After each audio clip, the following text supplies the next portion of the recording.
नमस्कार मेरे प्यारे साथियों। आशा करते हैं कि आप लोग हस्त स्वस्थ होंगे और पढ़ाई कर रहे होंगे। आज मैं आप लोगों की सेवा में फिर उपस्थित हूँ। यूपी डीएलएड का क्लास लेकर सामाजिक अध्ययन चल रहा है और मैंने और सारी भी क्लासें ले चुकी हैं। तो आप नहीं देखे हैं तो जाके प्लेलिस्ट में देखिए। एसएसटी का भी देख लीजिए और मैथ का पूरा सीरीज ख़त्म कर दिए हैं, उसका भी देखिए। और क्लास अच्छा लगे तो लाइक सब्सक्राइब करते रहिए। आइए देर न करते हुए हम लोग चलते हैं।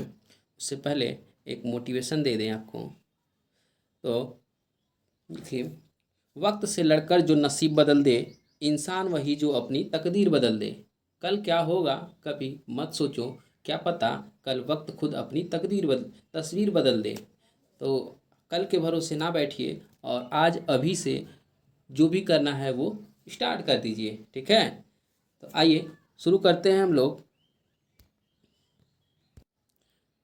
देखिए, इसके पहले हम वेद के बारे में पढ़ चुके थे। अथर्ववेद, सामवेद और यजुर्वेद, ऋग्वेद, ये सब पढ़ चुके थे। तो आज हम पढ़ेंगे उपनिषद का अर्थ समझाइए तथा उनकी संख्याओं का वर्णन कीजिए। तो आइए उपनिषद के बारे में पढ़ते हैं। उपनिषद होता क्या है, इसे भी जानना बहुत जरूरी है। देखिए, उपनिषद का अर्थ हेडिंग दिया है, उपनिषद का अर्थ। ठीक, मीनिंग ऑफ उपनिषद।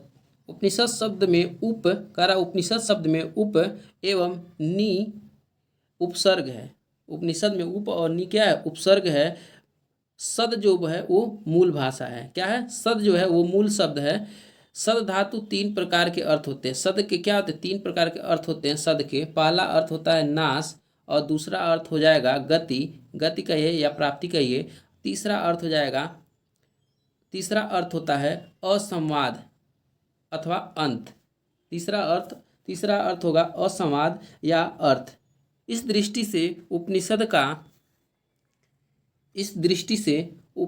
का अर्थ उस ज्ञान से लिया जाता है जहाँ अविद्या अथवा अज्ञान का नाश होता है। यानी अविद्या और अज्ञान का नाश होता है, आत्मज्ञान की प्राप्ति होती है और दुख का अंत होता है। ठीक, मैक्स मूलर के ने सद धातु में नी उपसर्ग लगाकर, जैसे कि निषद का अभिप्राय बैठना लगाया है। यानी मैक्स मूलर ने नी धातु लगा दिया है तो उसमें हो गया निषद, और निषद का अर्थ हो गया है बैठना।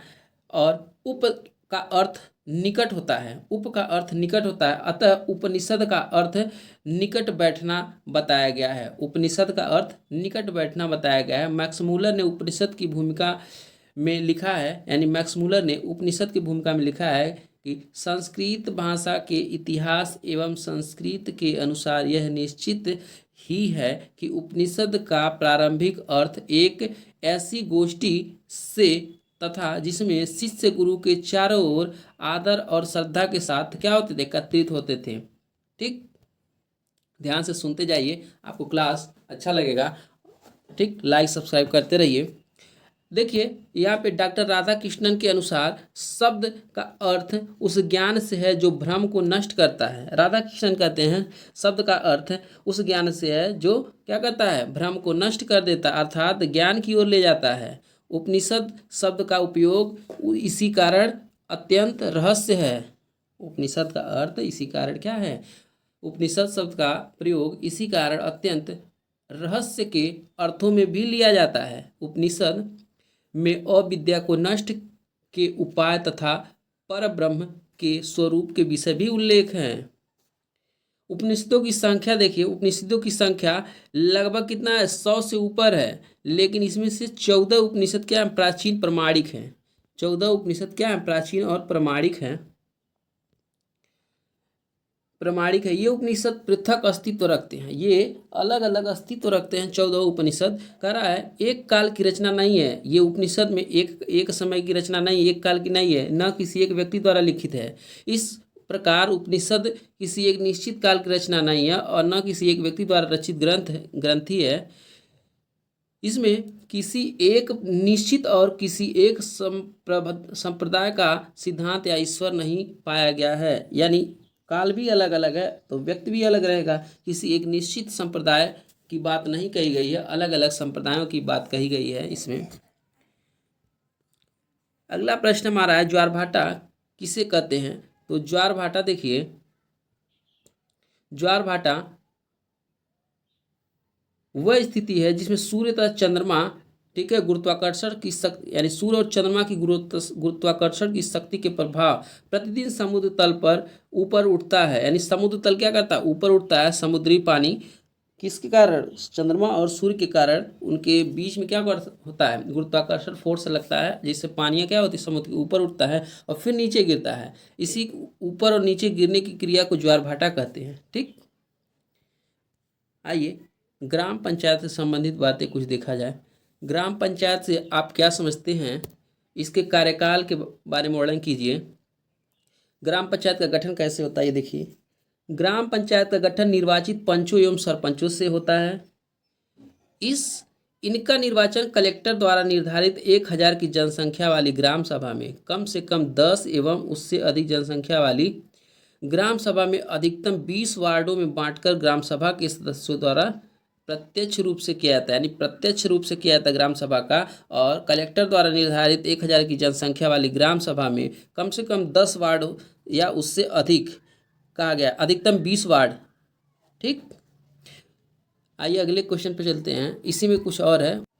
तो अब देखिए यहाँ पे उसी में ग्राम पंचायत का कार्यकाल क्या होता है। तो देखिए ग्राम पंचायत का कार्यकाल अधिवेशन की तारीख से 5 वर्ष होता है। यानी इसका भी क्या होता है, 5 वर्ष होता है। इसके अनुसार ग्राम पंचायत के सभी पदाधिकारी पहले अधिवेशन की तारीख से अपने पदों को 5 वर्ष बने रहेंगे। यानी जब अधिवेशन होता है उसी समय से 5 वर्ष तक होता है। यदि कोई पदाधिकारी लोकसभा अथवा विधानसभा हेतु चुन लिया जाता है, यदि कोई पदाधिकारी लोकसभा अथवा विधानसभा द्वारा चुन लिया जाता है तो तात्कालिक प्रभाव से ग्राम पंचायत का पदाधिकारी नहीं रहता है। ठीक है, तो ग्राम पंचायत का पदाधिकारी से हट जाता है। ग्राम पंचायत का पुनर्निर्वाचन सामान्यतः कालावधि में ही कराया जाता है, उसी समय यानी 6 महीने के अंतर्गत करा लिया जाता है। परंतु यदि ऐसा नहीं हो पाता है तो पंचायत विघटित मान ली जाती है और उनका पुनर्गठन 6 माह के अंदर कराया जाना जरूरी होता है। यानी 6 माह के अंदर हो जाना तय होता है। कर्तव्य पालन में गड़बड़ी के आधार पर पंचायत को सुनवाई का अवसर प्रदान करके पंचायत के उसके कार्यकाल के पूर्व भंग किया जाता है। इस स्थिति में भी पुनः ग्राम पंचायत का गठन 6 माह के अंदर होना आवश्यक होता है। ठीक है, इस स्थिति में भी 6 माह के अंदर होना आवश्यक होता है। ग्राम पंचायत के कार्य देख लीजिए। ग्राम पंचायत के कार्य क्या होते हैं, तो निम्नलिखित कार्य होते हैं इनके। जैसे देखिए, जिन्हें वह राज्य के सरकार के अधीन रहते हैं। सबसे पहले तो सरकार के अधीन रहेंगे, राज्य सरकार के अधीन अपना काम करते रहते हैं। अपनी आर्थिक क्षमता के सार्वजनिक मेलों, बाजारों और मेलों की स्थापना का प्रबंध करते हैं। पंचायत क्षेत्र में आर्थिक विकास, सामाजिक न्याय योजना तैयार करना तथा उन्हें जनपद पंचायत की योजना में शामिल करना होता है।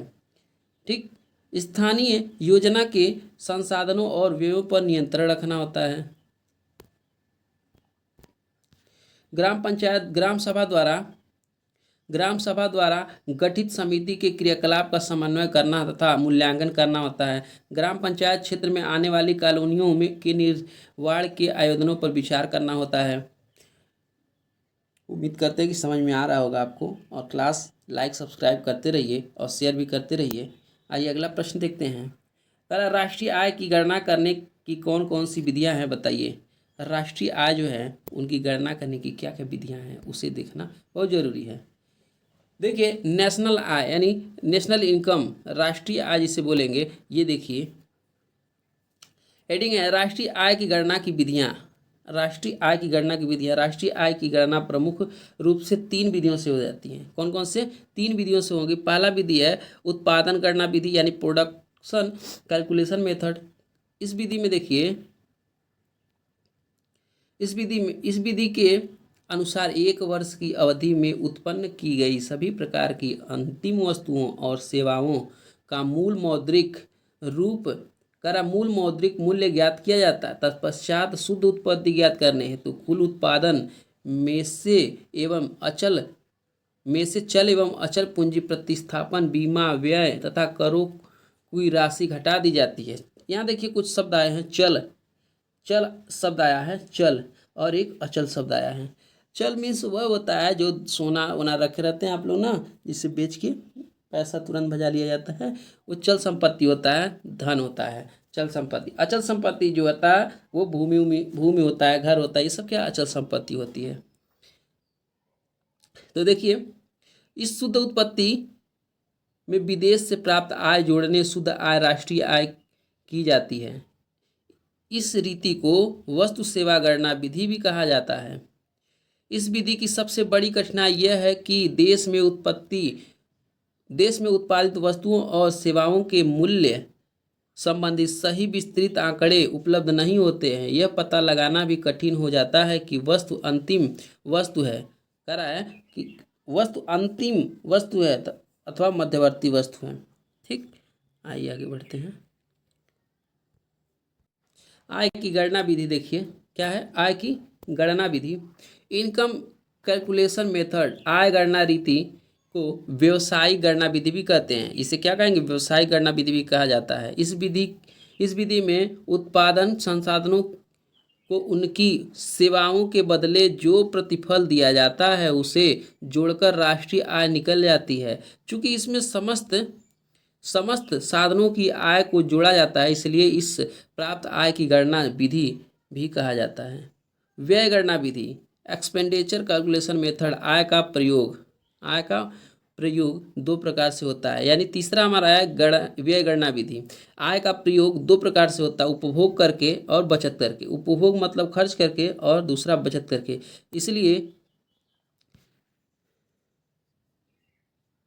इसलिए देखिए यहाँ पे बचत करके, इसलिए राष्ट्रीय आय किसी वर्ष विशेष में उपभोग मूल्य एवं बचत मूल्य योग होती है। इस पद्धति में प्रत्येक व्यक्ति के द्वारा वस्तुओं के उपभोग पर किए गए व्यय कुल योग ज्ञात किया जाता है। इसमें प्रत्येक व्यक्ति की संपूर्ण बचत का मूल्य भी सम्मिलित किया जाता है। ठीक है, नेक्स्ट क्वेश्चन देखते हैं। अगला क्वेश्चन क्या है। अगला हमारा प्रश्न है, ग्राम पंचायत, नगर पालिका, नगर परिषद तथा नगर निगम की विवेचना कीजिए। ग्राम पंचायत, नगर पालिका, नगर परिषद, नगर निगम की विवेचना कीजिए। आपका उत्तर है नगर पालिका, परिषद, नगर निगम के मुख्य कार्य क्या होते हैं, इसको देखते हैं।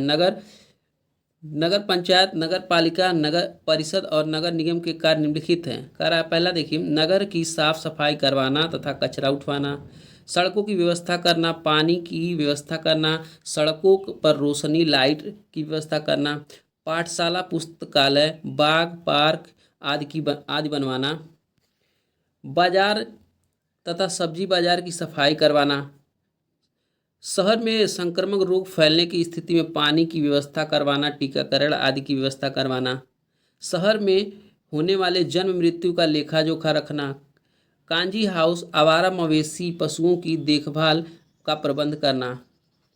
ठीक, ये सब प्रमुख काम है नगर पंचायत, ग्राम पंचायत, नगर पालिका, परिषद तथा नगर निगम के ये सब कार्य हैं। आइए प्रमुख उपनिषद का वर्णन कीजिए। उपनिषद के बारे में पढ़ते हैं कि उपनिषद कौन कौन से हैं, इनके बारे में देखते हैं। उपनिषद देखिए, कुछ उपनिषद ऋग्वेदीय, कुछ सामवेदीय, कुछ कृष्ण यजुर्वेदी एवं कुछ अथर्ववेदी हैं। यहाँ देखिए ईशावायोस्पद निषद, इस उपनिषद में 18 मंत्र हैं। कितने? 18 मंत्र हैं। इसमें ईश्वर के अंतिम लक्ष्य को प्राप्त करने साथ साथ कर्म करने की जरूरत होती है। अधिकांश भारतीय दर्शन में इस विचारधारा की प्रधानता होती है। अधिकांश भारतीय में इस विचारधारा की क्या होती है? प्रधानता होती है। केनोपनिषद, इस उपनिषद में ब्रह्म की महिमा की व्याख्या है। ब्रह्म सर्वव्यापी है, स्वयं प्रकाशमान तत्व है। तीसरा है कठोपनिषद, इसमें यमराज एवं नचिकेता के मध्य संवाद है। देखिए कठोपनिषद ये आता है हमेशा, बार बार वन लाइनर में आता है। यमराज एवं नचिकेता के मध्य संवाद किसमें मिलता है? कठोपनिषद में। ये संवाद बहुत महत्वपूर्ण एवं रोचक है। इसमें आत्म ज्ञान एवं विवेचना एवं महिमा तथा मायावी विषयों की निष्कृष्टता का वर्णन है। ठीक, आइए आगे बढ़ते हैं। देखिए अगला है प्रश्नोपनिषद है। प्रश्नोपनिषद यह गुरु शिष्य संवाद की श्रृंखला है। प्रश्नोपनिषद में गुरु शिष्य संवाद की श्रृंखला है। सत्यकाम, सुकेशी, वैदर्भी, कबंधी एवं कौत्सल्य आदि समिधा सहित पल करापिल पिप्लवाद ऋषि के निकट ब्रह्म ज्ञान की प्राप्ति हेतु जाना जाता है। और एक पांचवा है मुंडोक उपनिषद। ये भी बहुत आता है एग्जाम में, कंपटीशन एग्जाम में पूछता है मुंडक उपनिषद। इस उपनिषद को मुंडक भी कहते हैं। इसके मंत्रों में प्रपंच ब्रह्म का रोचक ढंग से वर्णन है, यानी ब्रह्म का क्या है, रोचक ढंग से वर्णन है।